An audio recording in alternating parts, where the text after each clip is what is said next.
আচ্ছা বাবা, এবার তাহলে আমি বেরোলাম। এরপর লেট করলে ফ্লাইটটা কিন্তু মিস করব। আর একবার ভেবে দেখতে পারতিস বুবলা, যা পরিস্থিতি চলছে তাতে এখন বাংলার বাইরে গিয়ে কাজ করাটা কি ঠিক উচিত হবে? ও কামন বাবা, আমি কি পরিযায়ী শ্রমিক হিসেবে কাজ করতে যাচ্ছি নাকি? আমি একজন ব্যাংক কর্মী। আমাকে ট্রান্সফার করেছে বলেই না আমি যাচ্ছি। এতদিন তো এই রাজ্যেই কাজ করলাম। তবুও ভয় হয় জানিস তো। তুই তো এখনো পুরোপুরি ওদের রাজ্যের ভাষাটা শিখে উঠতে পারিসনি। যদি কোনো ঝামেলায় ফেঁসে যাস। উফ বাবা, তুমি এসব অমূলক চিন্তা করো না তো। আমি যাচ্ছি ওই রাজ্যের লোকেদের সেবা দিতে।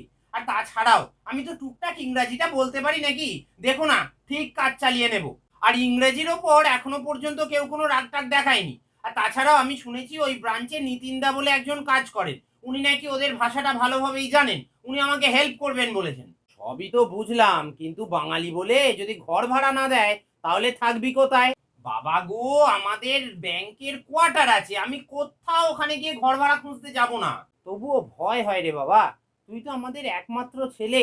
তোর যদি কোনো বিপদ আপদ হয় তাহলে সেটা আমরা সহ্য করতে পারবো না রে। কোনো বিপদ হবে না, তুমি মিথ্যে দুশ্চিন্তা করো না তো। আমার কথা ছেড়ে যারা ঠিকই শ্রমিকের কাজ করতে যাচ্ছে বা অন্য রাজ্য থেকে আমাদের রাজ্যে আসছে, তাদের কথাটা বরং বেশি করে ভাবো।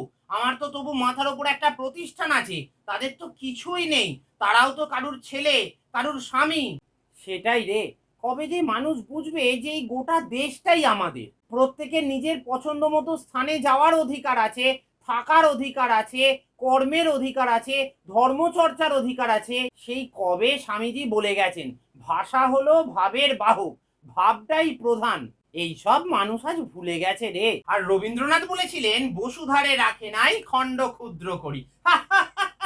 তুমি বরং বসে বসে সাহিত্য চর্চা করে অবসর যাপন করো। আমি চললাম, পৌঁছে ফোন করব। ওষুধগুলো ঠিক করে খাবে। আর no tension, always remember, I am your only Son.